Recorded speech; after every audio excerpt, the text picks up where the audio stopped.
ചട്ടമ്പി സ്വാമികളുടെ പ്രധാന കൃതികൾ: വേദാധികാര നിരൂപണം, പ്രാചീന മലയാളം, മോക്ഷപ്രദീപഖണ്ഡനം, ക്രിസ്തുമത ഛേദനം.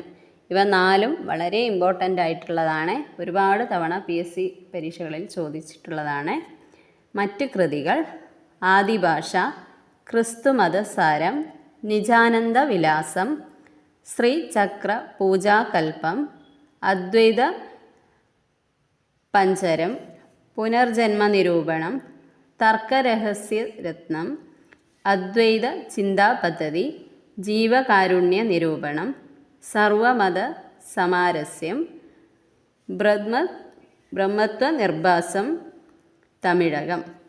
ഇത്രയും കൃതികളാണ് പ്രധാനപ്പെട്ട കൃതികൾ. അപ്പോൾ ഇതിൽ ആദ്യത്തെ നാലും, പിന്നെ ഈ ആദിഭാഷ, ക്രിസ്തുമതസാരം, നിജാനന്ദ വിലാസം,